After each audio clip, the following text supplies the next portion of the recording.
Shoe program. Tony Caradeo is in attendance from Broadridge Financial Services and has been appointed the Inspector of Elections for this meeting. All right, let's move on to the proposals. I've been advised by the Corporate Secretary that the notices of this meeting were duly and properly given, being mailed in accordance with the bylaws on August 17th, 2021, and that a quorum of both Class A and Class B common stock are present today. Since a quorum is present, I declare this annual meeting of the shareholders of Nike, Inc. duly convened. We will dispense with the reading of the minutes of the last annual meeting and proceed to the matters to be voted on. Anne, I'd like to ask you to present the proposals and the Board of Directors' recommendations to the shareholders at this time.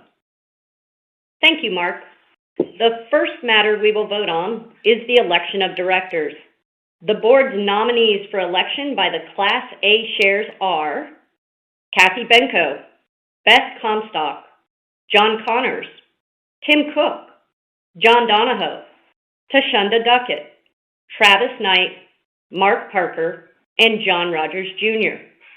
The board's nominees for election by the Class B shares are Alan Graff Jr., Peter Henry, and Michelle Peluso.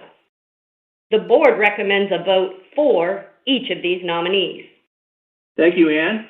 In accordance with the company's bylaws and corporate governance guidelines, the board has reviewed and considered all other nominations received by the company. Therefore, I declare the nominations closed. The second matter to be voted on is an advisory vote on executive compensation. The board recommends a vote for approval of the advisory vote on executive compensation. The third matter to be voted on is shareholder ratification of the appointment of PricewaterhouseCoopers as the company's independent registered public accounting firm for fiscal 2022. The board recommends a vote for ratification of the appointment of PricewaterhouseCoopers. The next four matters to be voted on are shareholder proposals, each to be presented by a shareholder representative. The fourth matter to be voted on is a shareholder proposal regarding political contributions disclosure. The board recommends a vote against this proposal for the reasons set out in our proxy statement. We will now play a pre-recorded statement from Bruce Herbert to present the proposal. Operator, please play the statement from Mr. Herbert at this time.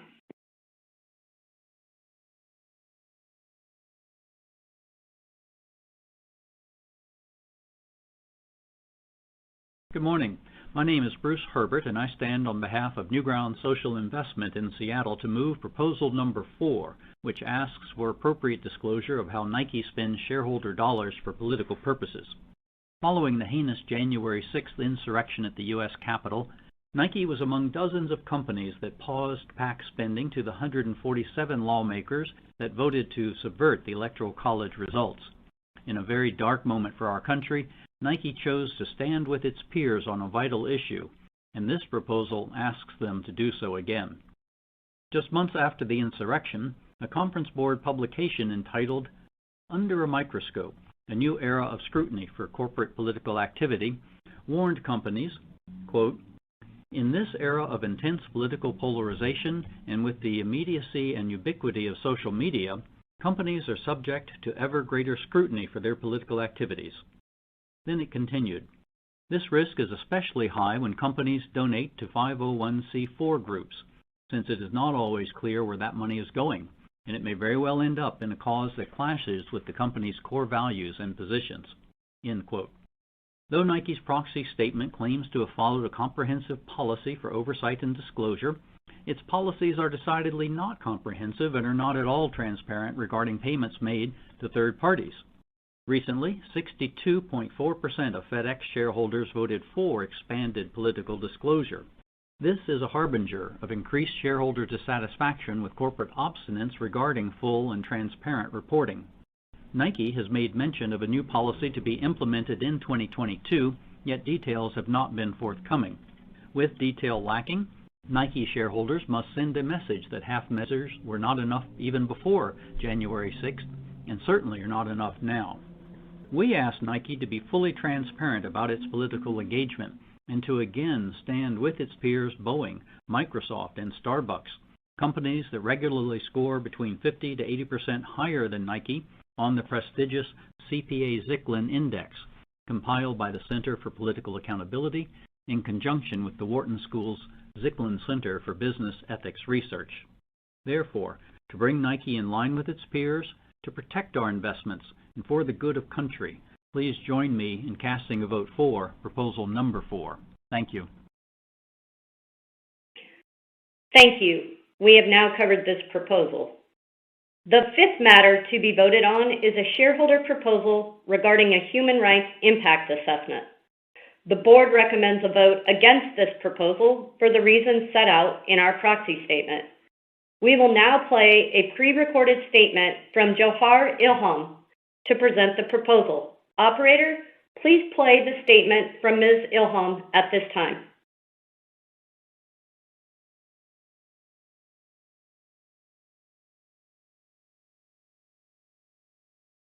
Hello, my name is Johar Ilham, and I urge you to support Proposal 5, requesting Nike produce a human rights impact assessment, filed by Domini Impact Investments and 4 co-filers. I am Uyghur, and my father Ilham Tohti is an economist who has been in prison in China for 7 years, serving a life sentence for advocating respect for the religious and cultural beliefs of our people and for equal opportunity. It has been years since I have heard news of my father, and I worry about his current condition. When he was first arrested, he was shackled, beaten, and denied food twice, each time for 10 days. I began as an advocate, speaking out only for my father, but when I learned that hundreds of thousands of families were experiencing similar or worse treatment, that was when I knew I couldn't remain silent. What brings me here today to speak at the Nike shareholder meeting? Nike sources cotton garments from China, and 84% of the cotton produced in China comes from the Uyghur region. While Nike has committed not to use textiles or spun yarn from the Uyghur region, we remain concerned that Nike has not committed to stop using any cotton from the Uyghur region in its products, when most cotton from the Uyghur region is spun and woven elsewhere in China. Last year, according to the Washington Post, Nike was linked to a factory in China that used Uyghur forced labor. Due to the surveillance and repression that Uyghurs in China are facing today, it is almost impossible for any brand to verify that any supply chain for cotton goods coming from China is free of forced labor. While recognizing Nike has a code of conduct in place, it has not conducted a publicly available human rights impact assessment and has not committed to the call to action on human rights abuses in the Uyghur region, a pledge to exit the Uyghur region at every level of the supply chains, which is seen as best practice. If Nike conducts the requested human rights impact assessment, it would help the company identify workers who have been subjected to forced labor, protect their safety to tell their stories, and where possible, help them achieve remedy. We understand the sensitivity of maintaining operations in the Chinese market, but at the same time, shareholders and consumers want to know that Nike's products were not made at the cost of workers being subjected to forced labor. Nike has been a leader in supply chain transparency, but we are urging the company today to do more to protect the human rights of all workers in its entire cotton supply chain and to provide additional transparency for consumers and investors. Thank you. Thank you. We have now covered this proposal. The sixth matter to be voted on is a shareholder proposal regarding supplemental pay equity disclosure. The board recommends a vote against this proposal for the reasons set out in our proxy statement. We will now play a pre-recorded statement from Natasha Lamb to present the proposal.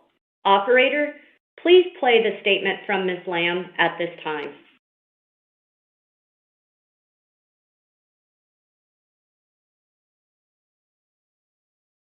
Good morning. My name is Natasha Lamb, Managing Partner at Arjuna Capital. And I move proposal number 6, asking for a report on racial and gender pay gaps as a means to address structural pay inequity. As investors, we've worked with many companies, including Nike, pressing them to be more transparent on pay equity, and many, including Nike, are now comfortable publishing statistically adjusted numbers assessing whether minorities and non-minorities and women and men are paid similarly for the same jobs. But that data does not address the structural racism and sexism that relegates people of color and women into low-paying job categories and stands in the way of more diverse, innovative organizations. Black workers in the U.S. earn 64 cents on the dollar versus white workers for full-time work.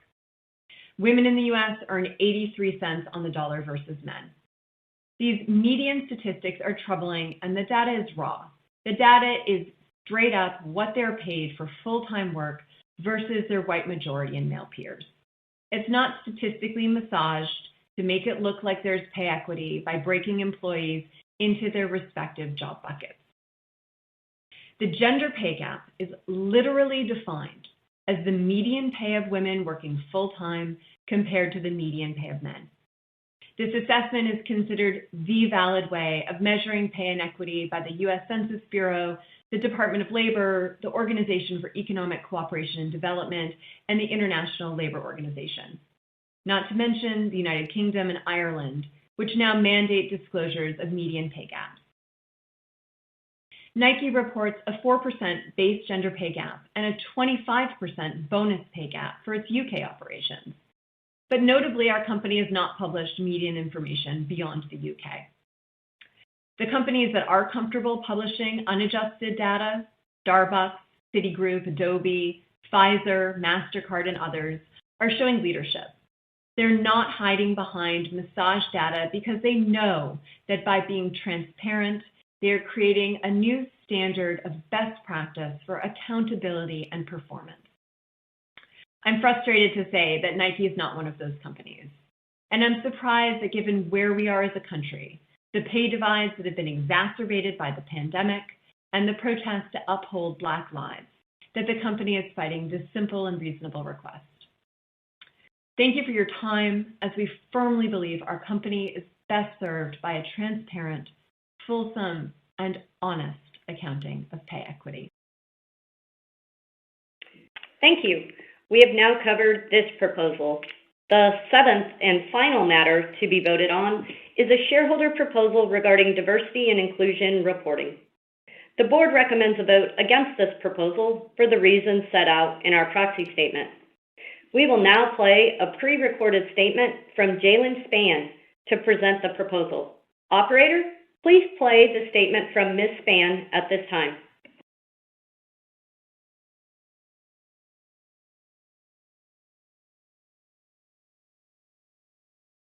Hello, my name is Jalen Spann, and I'm a Research and Development Associate at the consultancy Whistle Stop Capital, and I'm speaking on behalf of the nonprofit advocacy organization As You Sow. We formally move proposal number 7, which asks Nike to report on the effectiveness of its diversity, equity, and inclusion efforts. Transparency and accountability in Nike's diversity initiatives isn't something that is just good for its marketing. It's something that supports a well-run company. Reports from McKinsey, Credit Suisse, and Stanford's Graduate School of Business have all linked diversity and inclusion to corporate outperformance. Benefits of diverse teams include access to top talent, a better understanding of consumer preferences, a stronger mix of leadership skills, and improved risk management, among others. Nike has been harmed by diversity management missteps. In 2018, a series of allegations of gender discrimination led to a number of Nike's executives leaving the company. Allegations included that women were marginalized in meetings, excluded from crucial decisions, and feared repercussions from speaking up. The company also infamously broke with Allison Felix, the most decorated American track and field Olympian, when it sought to reduce her compensation while she was pregnant. A company with advertising campaigns focused on pregnant women must also provide a workplace that pregnant and all women are able to thrive in. John Donahoe, Nike CEO, has said, "Our brand would not be what it is today without the powerful contributions of Black athletes and Black culture." And he's absolutely right. Given this, Nike should also share at what rate its Black employees are retained and promoted relative to total workforce. That the company has been unwilling to do so, particularly given concerns raised by employees in the past, is worrying. I encourage Nike to step forward and share honestly the effectiveness of its diversity programs, demonstrating, even in the face of imperfection, that it is truly committed to a diverse and inclusive workforce. Thank you. Thank you. We have now covered each of the proposals. Thank you, Ann. I now declare the polls closed. I'll now turn the meeting over to John Donahoe, our President and CEO, to review our fiscal year 2021 performance. Thank you, Mark, and good morning and nice to be with all of you today. As you know, earlier this year, I completed my first full year as Nike CEO. And when I look back on the year, I can't help but feel proud of our team. We remain focused on what makes Nike special, the competitive advantages we have that help us keep in the lead. Our underlying strengths can be felt throughout the entire company, from our commitment to innovation to the deep and meaningful connections we create with consumers all around the world. We serve athletes like no other brand, thanks to our extraordinary team across the Nike, Jordan, and Converse brands. We continue to face unprecedented macro challenges, and yet through it all, our team has delivered for our consumers and communities. Our roughly 75,000 teammates have demonstrated creativity, teamwork, and resilience, and they are the reason why Nike continues to lead. I extend my genuine thanks to all of them. And just like last year when the pandemic began, our focus has been to put our people first. We've prioritized the health and safety of our teammates and our consumers, closing stores when needed, and continuing to roll out enhanced benefits to support our teammates during these challenging times. And in addition, we've continued to fight against systemic racism. As part of its 10-year, $100 million commitment to the Black community, the Jordan brand and Michael Jordan announced in March the opening of their first round of community grants, supporting grassroots organizations that focus on social and economic justice, education, and awareness. As we continue to lead with our values, we remain focused on driving action and impact. Of course, our investment in community also comes to life through sport. Take Naomi Osaka's Play Academy, which was launched earlier this year with the goal of helping elevate young girls' lives through play and sport. Today, with locations around the world, Play Academy collaborates with local organizations to encourage a new definition of movement for the next generation of girls. Naomi and Nike share a belief that play is for everyone, and that everyone deserves an opportunity to play no matter what. As we continue to expand the definition of sport, executions like Play Academy bring our mission and vision to life in ways that can have profound impact on athletes of all kinds. Fiscal 21 also saw the release of our latest impact report and announcement of our new 2025 purpose targets. These targets outline clear goals, action plans, and accountability. Our 2025 targets will keep us focused on a host of key priorities, from sustainability to representation to investing in communities around the globe. This important work creates long-term value for Nike, while also raising the bar for our entire industry. Our leadership role is one we take seriously, as we never settle for the status quo, always pushing for what's possible as we stay on the offense. Over the course of this past year, we again delivered the strong results our shareholders have come to expect from Nike. Our extraordinary financial performance included double-digit growth and Nike's highest EBIT margin in recent history. The power of Nike is our consistency and the strength of our global portfolio, as all 4 of our geographies delivered growth. And so, despite volatility all around us in fiscal 21, Nike grew our leadership position. We extended the separation between us and the rest of the pack. As I've said before, and I'll say again, these are times when strong brands can get stronger, and that's what Nike did this past year. And this was also a year where we brought to life our new Consumer Direct Acceleration strategy. As part of CDA, we successfully realigned our organization and began investing in our highest growth areas. Part of that investment is our consumer construct of men's, women's, and kids, and Jordan, which aligns us against the biggest opportunities we see ahead of us. We're putting resources behind our end-to-end digital transformation across the value chain as we unlock more growth and efficiency for the business. And as always, our primary focus is continuing our commitment to sport innovation. Our relentless product pipeline is increasingly fueled by sharp consumer insight as we blend the art and science of product creation. And as is the case every Olympics and Paralympics, you got a powerful sense of our edge in innovation this summer in Tokyo. We continue to set the pace with leading performance innovation like our breakthrough Next% footwear platform. Footwear that offers such a measurable benefit that even some competitor athletes took to wearing it. And our advantage in innovation extends to product for all athletes, the athlete's asterisk. Feedback from our female consumer drove the Pegasus 38, which kept the best cushioning innovations from this popular franchise while improving and tailoring comfort and fit.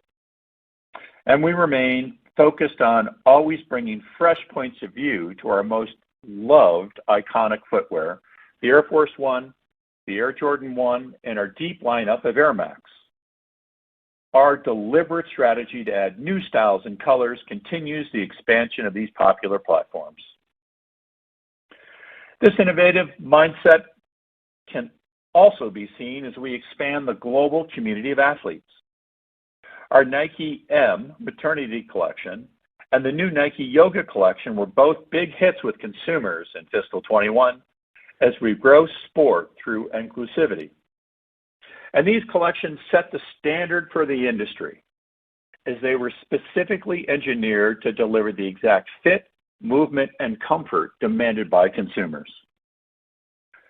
This year also saw Nike continue our leadership in inclusive design, as seen with the Nike Go FlyEase, our first truly hands-free shoe, and the Glide FlyEase, which was worn by the world's greatest athletes on the medal stand in Tokyo. We also drove our sustainability innovation agenda with our new Crater Foam, new iterations of our Space Hippie platform, and new products like Cosmic Unity, our first performance shoe under our Move to Zero initiative. The consumer response we're seeing to these products offers continued proof of the global appetite for sustainable product, and we're excited by the future in this space. Our belief in innovation also extends to our digital advantage. We continue to elevate our membership proposition, which comes to life across our One Nike marketplace. This year, Nike hosted our first ever globally coordinated Member Days, which reached over 60 million members across 25 countries, offering them first access to product, rewards for activity, and exclusives across stores and digital. And this year, we've also added live streaming to the Sneakers app and kept on innovating, launching Sneakers Live, our first product drop via live streaming. So today, we're the clear leaders in digital in our industry. Our owned digital revenue is now over 20% of our business, a mark we've hit 3 years ahead of plan. And looking ahead, we see even greater competitive acceleration. In fact, by fiscal 25, we expect our business to be 40% owned digital. This shift is having a profound transformation on our operating model. And thanks to our playbook, we are creating greater value for both consumers and shareholders. And so on our fourth quarter earnings call in June, we outlined new fiscal 25 financial goals. This new financial model is clear proof of the confidence we have in Nike's future. And as I look ahead to fiscal 22, I'm excited. We are clearly seeing our strategy work. The team at Nike is energized by our incredible potential, and I hope you're energized as well. Fueled by our competitive advantages, we will continue to drive our vision to create the future of sport. Thank you. Thank you, John. We've now reached the Q&A portion of the meeting. Many questions were submitted in advance of the meeting, and we have also monitored any questions submitted during the meeting. Several key themes have emerged, with shareholders expressing interest in hearing more about our business strategy, product innovation, the marketplace, supply chain management, and social justice issues, to name a few. As Ann previously noted, we have consolidated similar questions based on these key themes so that we will have time to address as many topics as possible.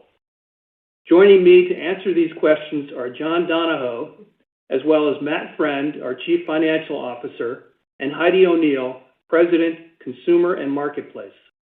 I will read the questions and then ask this team to answer them. So let's begin with the first question, which is about the Consumer Direct Acceleration Strategy. And the question asks, you're about a year into your new Consumer Direct Acceleration Strategy. How's that going? John, why don't you start with this question? Thanks, Mark. As I said in my remarks, Nike's strategy is working, and we're very encouraged and excited by the progress we've seen thus far.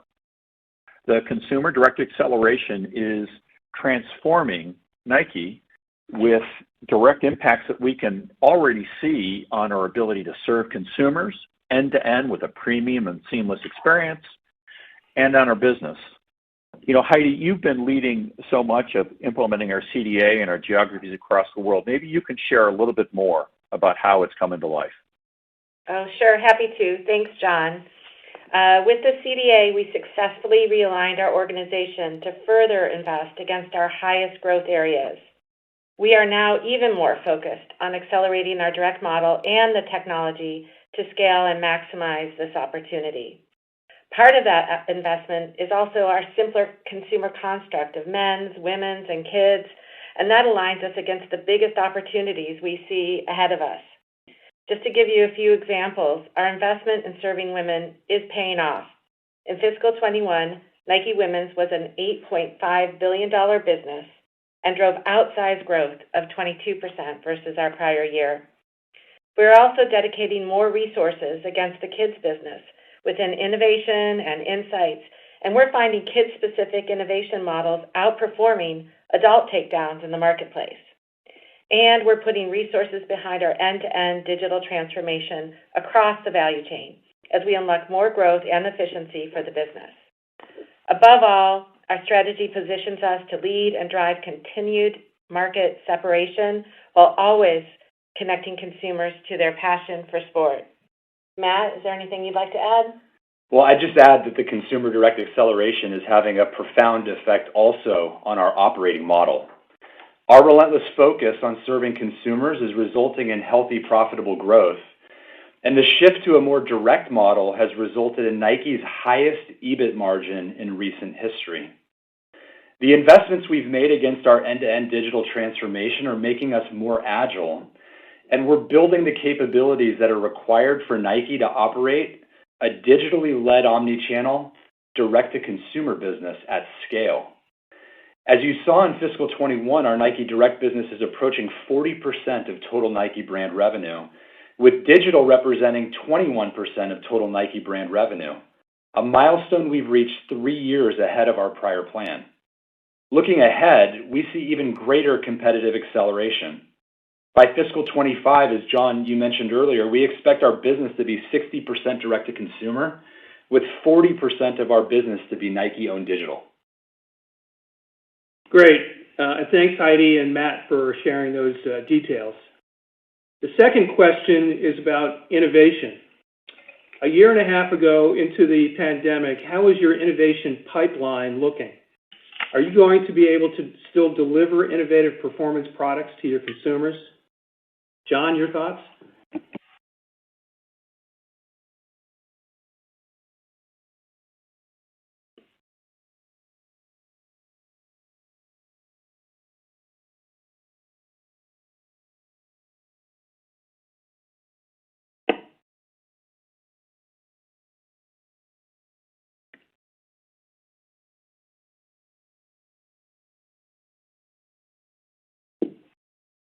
John, do you have your thoughts on the question on the innovation pipeline? Oops, sorry, Mark. I was on mute. So, Mark, as you know, everything at Nike starts with innovation, right? Our commitment to sport innovation fuels everything that we do. And I just can't emphasize enough how deeply woven innovation is into Nike's culture and into everything we do.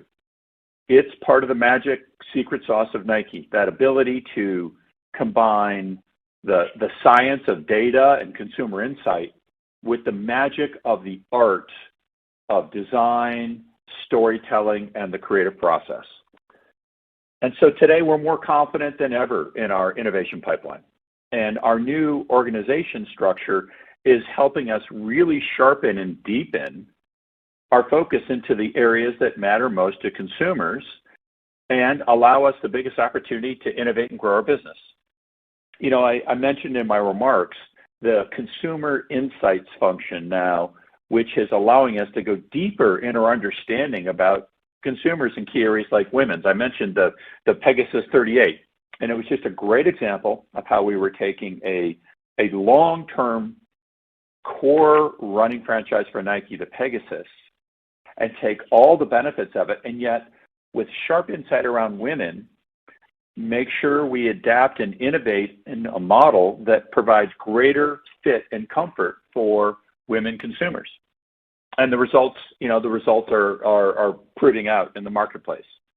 So we've got a number of great products coming, looking forward, and we're focused on performance products, as you mentioned in your question. Absolutely, that's always the foundation and hallmark of our innovation. But also, as I mentioned in my remarks, inclusive design through our Fly program, and sustainability, which matters to consumers and will increasingly matter to consumers and to our global community of athletes. And so, you know, the truth is, Mark, the Nike, because of the breadth and depth of our resources, our scale, and our close relationships with athletes, we have competitive advantages that few other companies have.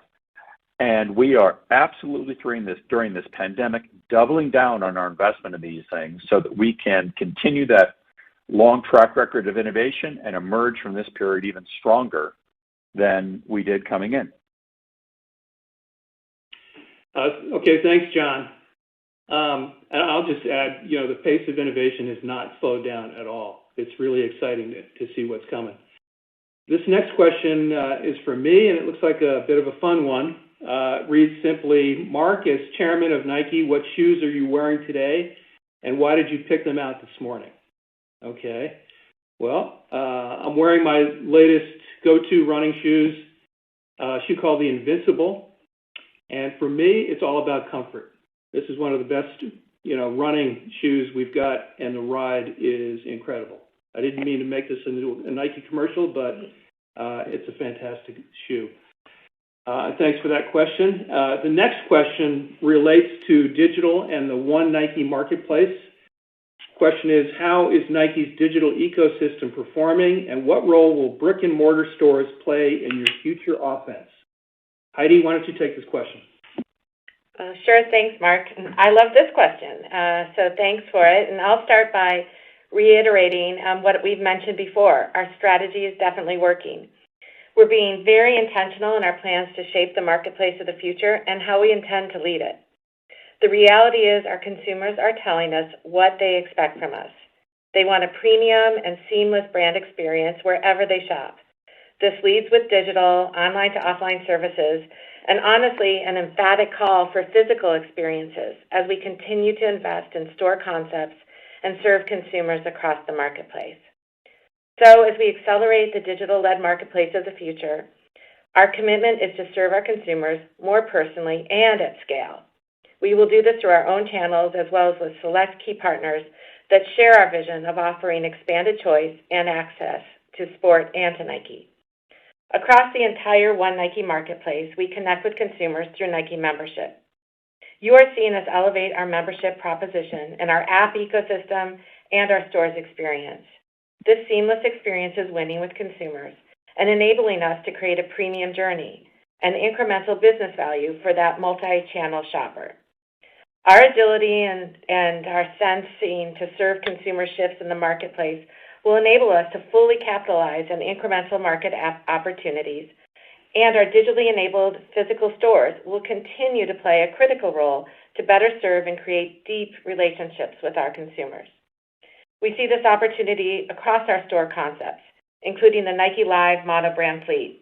These stores are designed to unlock key growth areas, such as women's and apparel and Jordan, and to grow sports and our marketplace. And we're imagining the value shopping experience through Nike Unite as well, as we shift to more urban locations, increasing convenience and local relevance. Our O2O services, such as buy online, pick up in store, as well as in-store shopping features like our Nike app at retail, experts on demand, store chat, we've got store text, alongside accelerated replenishment in stores and more expanded pickup options, drive our industry-leading consumer experiences. These differentiated and innovative retail concepts will continue to separate us from the competition and will drive higher long-term growth and market share in the future as we stay laser-focused on listening to and serving our consumers every day. Thanks, Heidi. Staying on the topic of marketplaces, our next question relates to China, and it reads, with so many dynamic issues to manage, how is Nike expecting to return to double-digit growth in China? John and Matt, why don't you two take this one together? Great, Mark. Matt, why don't I start out, and then you can provide a little bit more color. Look, we have always taken a long-term view in China, and we will continue to take a long-term view in China. We've been in China for 40 years, and we're going to continue to invest to create strong consumer connections to our brand. And our formula, what we always have done, is one that will continue. Right? It's just guided by some fundamentals that have been there for the past 40 years. And that starts with what we were just talking about, great, compelling product innovation. We leverage both our global platforms for great product innovation, as well as innovations tailored to the Chinese consumer. Right? Our Express Lane allows us to build tailored and focused products to serve that consumer in ways that inspire them. Second, we have strong consumer connection, right? Our brand connects with consumers through our shared passion for sport and through our both digital and over 7,000 retail, mono-brand retail doors throughout China. Third, we've got a great local team led by Angela Dong, our terrific leader in China, and she's got a really strong local team who have just been spectacular in navigating through the pandemic and navigating through all the dynamic environment that we're operating in. And the last, like Nike does everywhere, we're deeply committed to the community. And we promote sport and healthy lifestyles. In China, we try to be a leader in sustainability. And so we'll continue to invest in community and be responsible citizens. So those fundamentals are ones that we will continue to pursue and continue to invest in. They served us well over time, and we believe they will serve us well going forward. So, Matt, do you want to maybe put a little bit more color on that and some of the recent results? Sure, John. Well, as we've said the last couple of quarters, we're optimistic that we can continue to drive long-term growth in China. Our experienced local Chinese management team continues to navigate through marketplace dynamics, and they delivered Q1 revenue and EBIT growth in line with our recovery expectations. In July, we engaged with consumers through the launch of our Joy of Sports local marketing campaign, and this campaign generated over 1 billion local views, demonstrating strong brand connection with the Chinese consumer. We saw demand in our sneakers app grow more than 130% for the quarter. As John said, we're taking a long-term view in China so we can continue to invest in the local consumer experience and consumer connections, including the inspiration of the next generation of athletes. We're increasingly using consumer insights to design locally relevant product for Chinese consumers with speed and agility, most recently the Nike SB Dunk. And we're localizing our tech stack to improve the consumer digital experience within the China digital ecosystem. So these are just a few reasons why we're optimistic over the long term that we can drive growth in China. Okay, thanks. Our next question relates to Nike's supply chain, and it reads, we've heard a lot in the news recently about supply chain issues, factory closures, and product delays. Can you share how Nike has been impacted? Matt, I think this is a good one for you. Okay, Mark. Well, first let me say I'm proud at how our team has successfully navigated through various complexities across the world over the last year and a half. It's been remarkable what our team has been able to accomplish. And as I said last quarter, we're not immune to the global supply chain headwinds that are impacting our industry today, including factory closures and elevated transit times to move inventory around the world. Consumer demand for Nike, Jordan, and Converse is incredibly high, and our first quarter financial results would have been even stronger with more available inventory supply. So as we look to manage our supply chain over the coming quarters, our teams are doing exactly what they have been doing over the past year and a half. We're leveraging our scale and the strength of our partner relationships in order to improve the flow of product, and we keep focus on serving the consumer as we execute our consumer direct acceleration strategy. We're better positioned than ever to manage the current environment, and we're confident that we will emerge even stronger as a brand and a business, like John mentioned earlier. We've also been investing to build capabilities that are transforming our operating model, and Heidi mentioned a number of them in the marketplace question earlier, like online to offline services for consumers. We're leveraging the express lane, and we're building a digital-first supply chain to meet the strong and growing digital demand that we see. And all of these things are helping us to operate with more agility than we've ever operated before. So we're optimistic that inventory supply availability will improve as we approach fiscal year 23, and our vision for Nike's long-term future remains unchanged. Okay, thanks, Matt. The next question is about social impact, and it reads, historically, Nike's been very vocal around social issues. How does Nike think about this? Heidi, why don't you take this one? Of course, Mark, I'll take that. First of all, Nike's mission is to bring inspiration and innovation to every athlete in the world. We believe in the power of sport and the potential for how sport can create positive change in the world, and that's where we start. Specifically, our focus is in 3 key areas: people, planet, and play. Our people work is focused on diversity, equity and inclusion, responsible sourcing, and building community. To protect the planet, we don't just wait for solutions, we create them. In order to protect the future of sport, our planet work is focused on pushing what's possible in areas of carbon, waste, water, chemistry, and more. Nike also invests in play and sport for all kids. We do this because an active next generation means a healthier and more equitable future. Through Made to Play, that's our global commitment to getting kids moving. We are working with local partners to increase girls' participation in sport and to train more coaches, particularly in marginalized communities.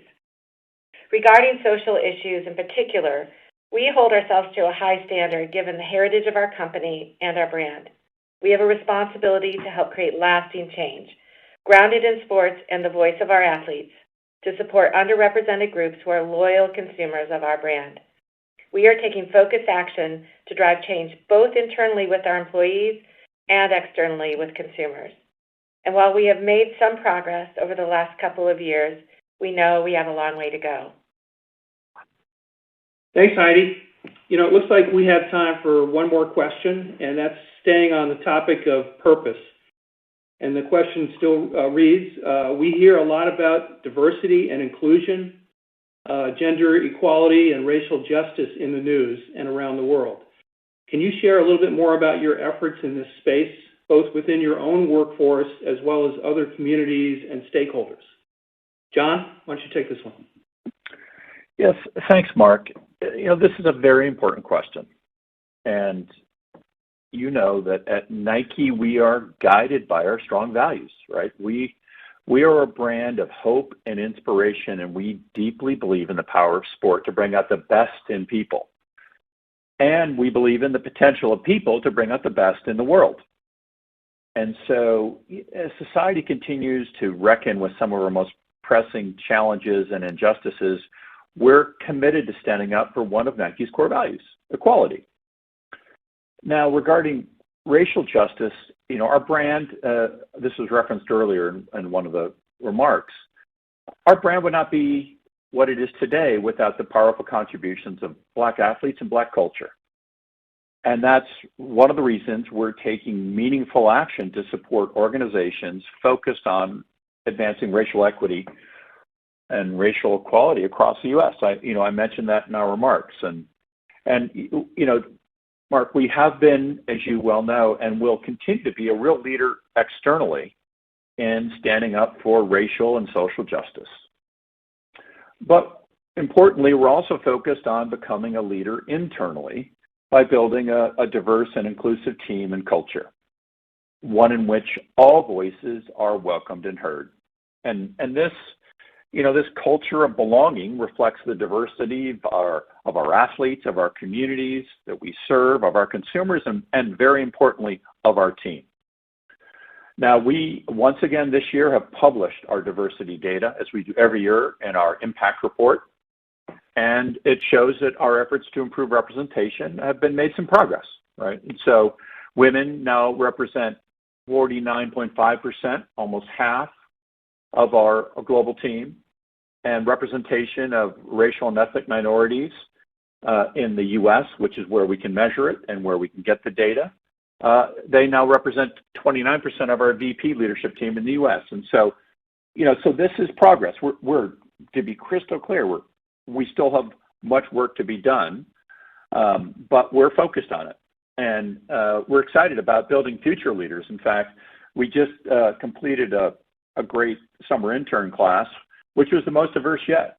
55% of our 310 interns were women, and 49% were racial and ethnic minorities. And so by focusing on bringing up the next generation of talent and leadership and investing in both growing our representation and growing our a culture of inclusion and diversity, that's how we're going to win. We deeply believe that. I deeply believe that, and our entire leadership team deeply believes it. So, we've made progress. We have a saying at Nike, there is no finish line. This topic absolutely is one where we get up each and every day focused on how can we get better and be better. And it's only with that we're going to be able to achieve our 2025 purpose targets, which we set out that outline our goals and the accountability that we take us moving forward. So, this is a really important challenge and opportunity for us. I'm proud of the progress, but we're going to stay with it, both externally and internally. Thank you, John, and thank you, Matt and Heidi.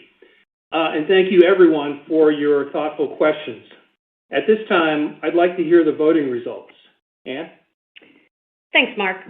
I've received the preliminary tabulation from Broadridge, and based on that tabulation, I am pleased to report the following. The 12 nominees have been duly elected as directors of this company for the ensuing year. The compensation of the named executive officers has been approved. PricewaterhouseCoopers' selection as the independent registered public accounting firm for the current fiscal year has been ratified. The shareholder proposal regarding political contributions disclosure was not approved. The shareholder proposal regarding a human rights impact assessment was not approved. The shareholder proposal regarding supplemental pay equity disclosure was not approved. And the shareholder proposal regarding diversity and inclusion reporting was not approved. Thank you, Ann, and thank you all. Since there are no further matters to discuss, I will adjourn the meeting with best wishes to everyone to stay safe and healthy. Shoe program!